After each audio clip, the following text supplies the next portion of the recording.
Jumat 19 November pukul 8 malam live di Kompas TV. Mediasi yang dilakukan di Polda Metro Jaya antara Luhut Panjaitan, Haris Azhar dan Fathia kontras gagal setelah Haris Azhar dan Fathia tidak menghadiri saat mediasi. Lalu bagaimana kelanjutan kasus ini? Kami akan bahas bersama dengan Kuasa Hukum Menko Kemaritiman Luhut Panjaitan, Junifer Girsang, dan Kuasa Hukum Haris Azhar, Nurholis Hidayat. Selamat sore Bapak-Bapak. Tampaknya Mas Nurholis belum tersambung. Saya ke Pak Junifer dulu. Pak Junifer, selamat sore. Pak Junifer bisa dengar saya, selamat sore. Mas Nurholis juga selamat sore. Bapak-bapak bisa mendengar suara saya kah?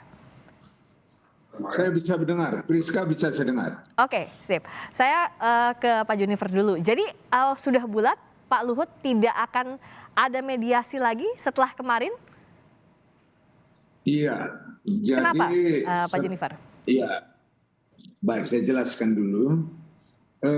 Dengan ada undangan yang disampaikan oleh pihak kepolisian mediasi kemarin adalah mediasi waktunya yang diminta oleh saudara ataupun rekan kami Haris Azhar. Namun dengan sangat menyesal dan kami juga tidak tahu alasan ketidakhadiran.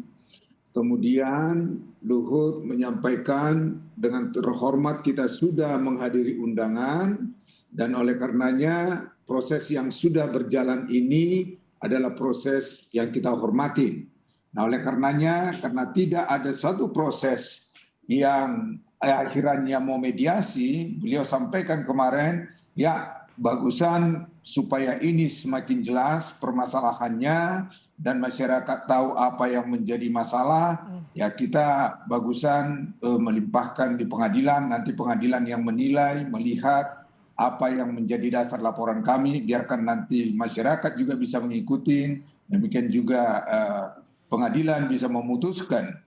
Ya, dan beliau sampaikan apapun putusannya dihargai dan dihormatin, kalau beliau salah tentu beliau juga akan menyatakan menerima apa yang menjadi kesalahan yang dibebankan kepada dia. Nah inilah pernyataan beliau kemarin terakhir kepada penyidik. Ya oleh karenanya sejak itu penyidik dimintakan bagaimana proses lebih lanjut. Baik, jadi akan dilanjutkan proses hukum ya. Saya ke Mas Nurholis. Mas Nurholis, ini kan waktunya kalau tadi dari statementnya Pak Luhut berdasarkan jadwal yang dimintakan Mas Haris. Kenapa Mas Haris tidak hadir?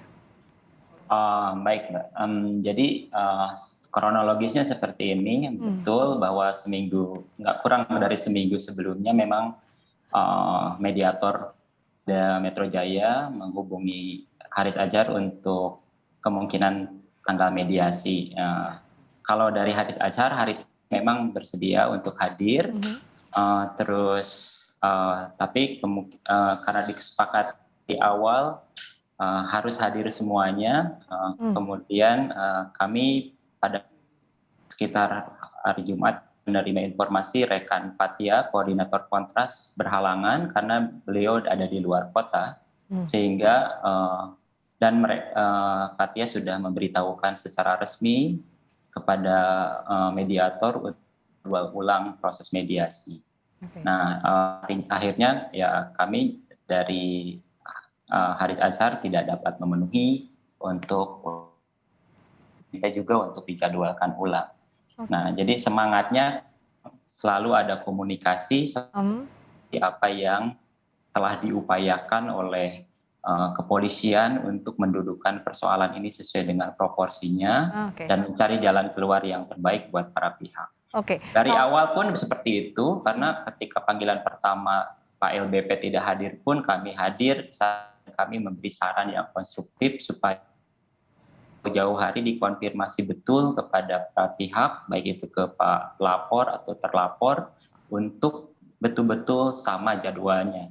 Mas Nurholis, kan terakhir tadi Pak Junifer juga menegaskan apa kata Pak Luhut bahwa kalau gitu ketemu aja di pengadilan, artinya proses hukum berlanjut.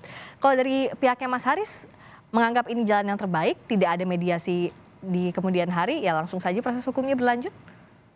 Jadi begini, kalau mengenai proses hukum, kan kita dalam proses hukum bisa pidana. Dalam konteks ini adalah pidana. kepolisian dan sudah dilaporkan ke kepolisian. Nah, tentu adalah kewenangan sepenuhnya dari kepolisian untuk menjalankan seluruh prosedur dan undang-undang terkait dengan SKB defamasi, KUHP. Nah, dan di situ jelas kewenangan mereka untuk meneliti apakah laporan itu berdasar atau tidak, apakah laporan ini memenuhi kualifikasi perbuatan pidana atau tidak. Nah, kami menghormati proses mediasi ini, meskipun dan kalaupun mediasi ini ataupun pihak pelapor tidak mau melanjutkan proses mediasi ini, ya kami dari awal sudah sampaikan kepada kepolisian untuk mendismiss, menghentikan proses penyelidikan ini demi hukum karena tidak ada perbuatan pidana yang seperti dituduhkan. Oke. Nah, jadi kalau dari terlapor yakin bahwa tidak ada perbuatan pidana, oke. Oh betul, karena sesuai dengan SKB apa yang disampaikan bukan perbuatan pidana. Oke, kalau dari Mas Nurholis tadi kan ditangkap bahwa dari penyelidikan harusnya dihentikan. Nah, kalau dari pihak Pak Luhut apakah yakin ini bisa diteruskan ke pengadilan? Kalau misalnya tadi didismiss sejak penyelidikan, artinya ada kemungkinan kasus ini dihentikan kalau tidak ada unsur perbuatan pidananya, Pak Junifer. Iya, ya kalau rekan saya Nurholis menyatakan dihentikan, itu kan maunya Pak Nurholis, itu wajar-wajar aja. Kami membuat laporan tentu ada dasar hukumnya, ya makanya jangan takut, harus bertanggung jawab. Kenapa harus takut ke pengadilan? Ya jangan takut masuk ke pengadilan. Apa yang dikatakan, apa yang harus dipertanggungjawabkan, itu Pak Luhut yang selalu gentle menyatakan. Ya di pengadilan lah kita uji pernyataan-pernyataan yang dikatakan itu ada buktinya. Dan beliau sudah menyampaikan bukti-bukti ketidakbenaran. Nah ya kan?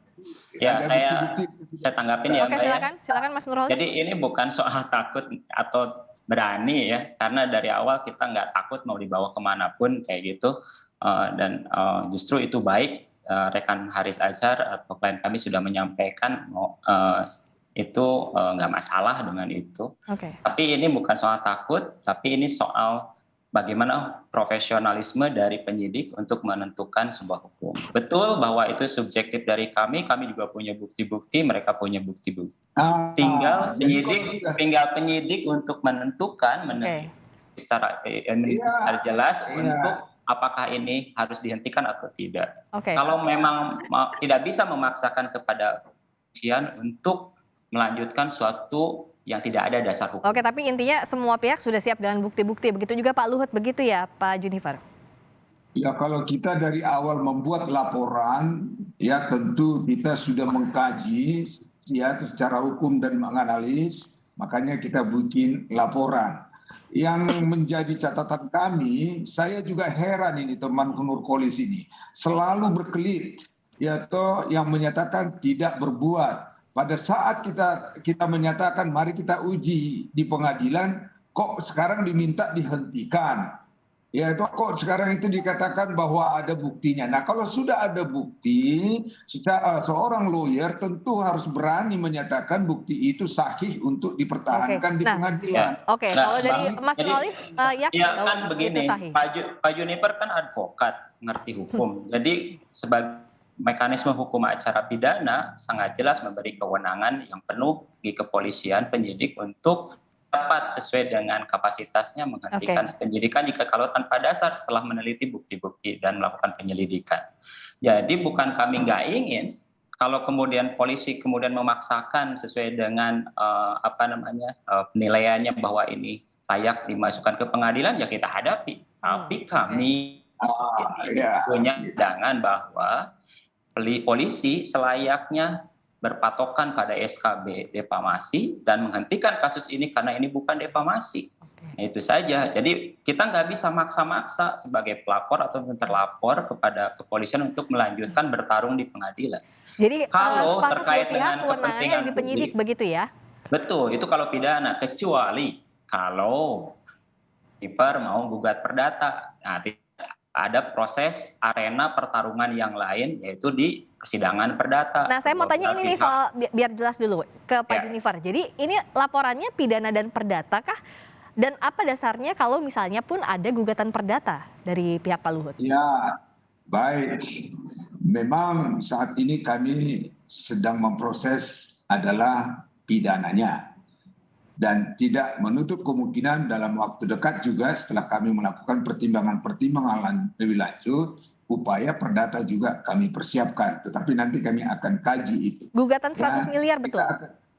Ya tentu kita sudah menyatakan dari awal bahwa 100 miliar itu adalah ganti rugi yang kita minta kepada terlapor yang telah memfitnah, mencemarkan. Dan kemudian kita tegas menyatakan bahwa itu bukan untuk diperuntukkan kepada Luhut apabila dikabulkan. Catatannya apabila dikabulkan oleh hakim. Tetapi kami akan peruntukkan kepada masyarakat, termasuk masyarakat di Papua sana. Nah, oleh karenanya sekali lagi daripada kita berpolemik, ya saya lawyer, beliau lawyer, tentu kita beri kepercayaan kepada penyidik.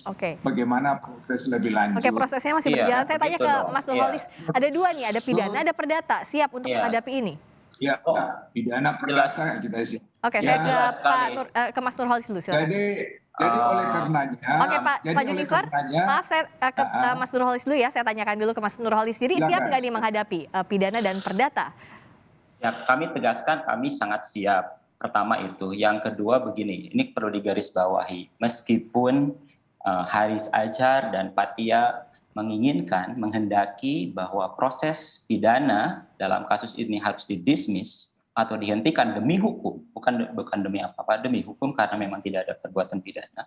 Tapi kami menghormati atau punya tekad untuk memperjuangkan kepentingan publik yang lebih besar dalam kasus ini, yaitu apa? Yaitu kebenaran, fakta-fakta kebenaran mengenai dugaan perbuatan melawan hukum, konflik kepentingan dalam kasus keterlibatan Pak Luhut dan beberapa mantan jenderal yang ada di bisnis tambang di Papua yang seperti disampaikan oleh koalisi NGO. Makanya penting ini harus dihormati kepentingan publik ini, supaya tidak menjadi kepentingannya sepihak dari kita saja. Bilangkan maksudnya Mas Nurholis. Saya tanyakan ke Pak Junifer soal ini. Saya terus terang aja bosan mendengar pernyataan sobat saya ini, kepentingan publik, kepentingan publik terus. Ya kalau bosan sudah saja, diam saja. Iya, jadi padahal kenyataannya Anda menyerang pribadi.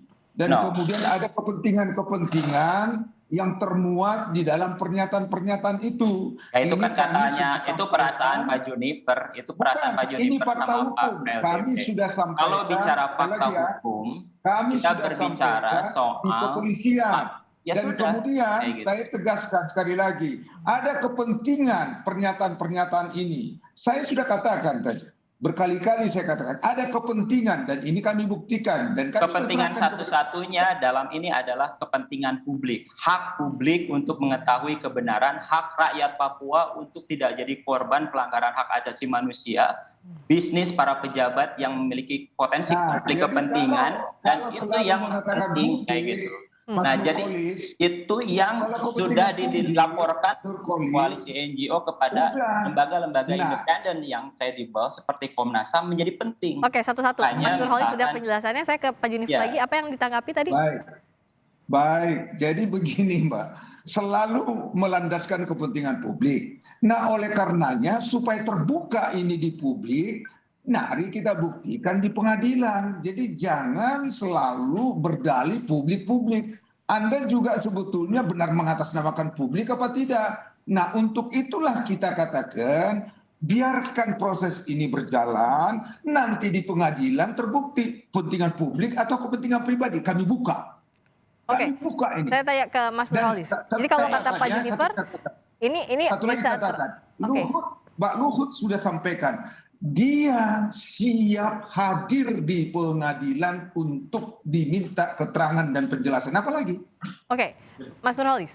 Ya, jadi gini, kenapa ini adalah kepentingan publik? Karena apa yang ditulis oleh koalisi NGO berkaitan dengan potensi konflik kepentingan atau perbuatan melawan hukum yang lain dalam bisnis tambang yang diduga melibatkan KLBP dan sejumlah orang individu di situ, harus ditelusuri fakta dan kebenarannya. Untuk apa? Untuk melindungi negara ini, melindungi masyarakat yang terdampak di Papua dari praktek operasi keamanan dan praktek bisnis yang tidak bertanggung jawab. Siapa otoritas yang paling berkepentingan untuk memastikan kepentingan publik ini terlindungi? Ada banyak pihak selain pengadilan. Ada kepolisian, ada Komnas HAM, ada Ombudsman. Nah, kita sudah mendorong bahwa harus ada lembaga independen, makanya kemudian sejumlah pihak melaporkan dan koalisi NGO misalkan melaporkan ke Komnas HAM. Komnas HAM tolong lakukan penyelidikan apakah benar kemudian terjadi konflik kepentingan. Apakah tapi bisnis ini sudah berdampak sedemikian rupa? Ini Mbak Priska, saya mau tanya to the point dulu sama Nurkolis. Singkat saja karena kita tidak punya banyak waktu lagi, Pak Junifer juga Mas Nurholis. Saya mau tanya satu, langsung dijawab yang sejujurnya. Ya, Haris Azhar meminta saham itu kepentingan publik atau kepentingan apa? Haris Azhar tidak meminta saham, itu fitnah Anda pribadi yang tanpa dasar dan ditertawakan oleh rakyat Papua. Ya. Yang terjadi adalah sudah dikonfirmasi oleh masyarakat adat suku Amume 3 kampung, mereka yang meminta kepada pemerintah. Karena itu adalah bagian dari komitmen pemerintah untuk membagi share. Cukup. Tadi sudah dijawab ya pertanyaan dan jawabannya masing-masing. Sekarang bicara soal proses hukum, kita serahkan. Semuanya sepakat bahwa saat ini kewenangannya di penyidik, kita ikuti proses hukumnya. Terima kasih ya sekali lagi. Tentu punya harapan subjektif masing-masing pelapor dan terlapor, tapi kita lihat proses hukumnya seperti apa. Terima kasih sekali lagi Pak Junifer, terima kasih juga Pak Nurholis. Selamat sore. Salam sehat selalu.